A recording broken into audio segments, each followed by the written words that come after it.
शिवाजी महाराज यांच्या स्वरूपाने स्वराज्याला जन्म देणाऱ्या राजमाता जिजाऊ माँसाहेब, तसेच ज्ञानाचे प्रवर्तक डॉक्टर बाबासाहेब आंबेडकर आणि महापुरुष महात्मा ज्योतिबा फुले, क्रांतिज्योती सावित्रीबाई फुले, तसेच सत्तेचा मंत्र वापरून विकासाचं तंत्र हिंदुस्थानाच्या मातीत राबवणारी ती कर्तृत्ववान महिला म्हणजेच अहिल्याबाई होळकर, अशा या सर्व महामानवांच्या पदस्पर्शाने पावन झालेल्या या भूमीत, काळ्या मातीचा सुगंध दरवळणाऱ्या या भूमीत, बारामतीसारख्या तालुक्यामध्ये शिक्षण क्षेत्रामध्ये आपलं आगळं वेगळं स्थान निर्माण करणारं हे ज्ञानाचं संकुल, हे ज्ञानाचं वटवृक्ष, अर्थातच उज्ज्वल भविष्य विकास प्रतिष्ठान संचलित की एज्युकेशन बालविकास मंदिर अँड ज्युनियर कॉलेज गुणवडी या शाळेचे सर्वेसर्वा म्हणजेच आपल्या सर्व विद्यार्थ्यांसाठी अहोरात्र झटणारे आदरणीय श्री संतोष गावडे सर,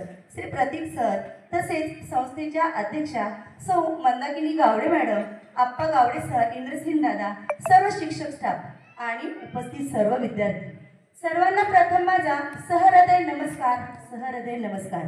मुलांनो, आज आपण 26 नोव्हेंबर हा दिवस संविधान दिन म्हणून साजरा करत आहोत.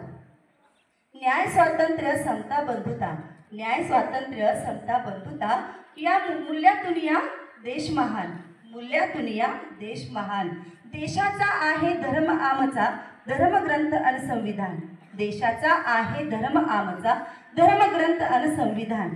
पहा, 26 नोव्हेंबर 1949 रोजी भारतीय संसदेने या संविधानाचा अधिकृतपणे स्वीकार केला आणि तेव्हापासून जगात सर्वात मोठी लोकशाही जन्माला आली.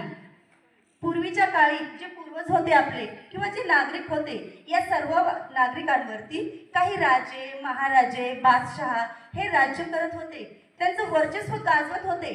परंतु भारतीय संसदेने जेव्हा हे संविधान अधिकृतपणे का होईना स्वीकारलं, अगदी तेव्हापासून म्हणजेच 26 नोव्हेंबर 1949 पासून ही गुलामगिरी कायमची मोडण्यात आली.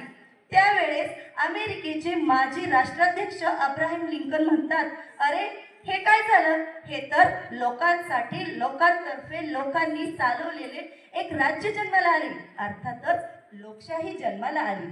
आणि यामध्ये आपल्याला प्रत्येक व्यक्तीला आपल्या आवडीचा नेता निवडण्याचं स्वातंत्र्य मिळालं. तसंच प्रत्येकाला हवं त्या धर्माचं आचरण करण्याचं स्वातंत्र्य मिळालं. अहो, याही पेक्षा प्रत्येक व्यक्तीला एक स्वतंत्र नागरिक म्हणून जगण्याचा अधिकार मिळाला. पहा, ही भारतीय राज्यघटना म्हणजे हे संविधान, हे आहेत आपल्या भारताचे पायाभूत कायदे आणि या कायद्यांवरतीच आपल्या देशाची वाटचाल सुरू होत असते. भारताची राज्यघटना कोणी लिहिली मुलांनो? कोणी लिहिली? डॉक्टर बाबासाहेब आंबेडकर यांनी लिहिली. त्यांना ही राज्यघटना लिहिण्यासाठी किती कालावधी लागला? बरोबर, 2 वर्ष 11 महिने 18 दिवस एवढा कालावधी लागला होता. मग त्यामुळे डॉक्टर बाबासाहेब आंबेडकर यांना भारतीय राज्यघटनेचे शिल्पकार असे देखील म्हटले जाते. पहा, 26 नोव्हेंबर 1949 रोजी भारताने या राज्यघटनेचा स्वीकार केला आणि 26 जानेवारी 1950 रोजी ही राज्यघटना अंमलात आली आणि तेव्हापासूनच आपण 26 जानेवारी हा दिवस देखील प्रजासत्ताक दिन म्हणून साजरा करू लागलो. डॉक्टर बाबासाहेब आंबेडकरांच्या 125व्या जयंती वर्षापासून म्हणजे 26 नोव्हेंबर 2015 पासून संपूर्ण भारतात हा दिवस म्हणजे 26 नोव्हेंबर हा दिवस संविधान दिन म्हणून साजरा केला जातो.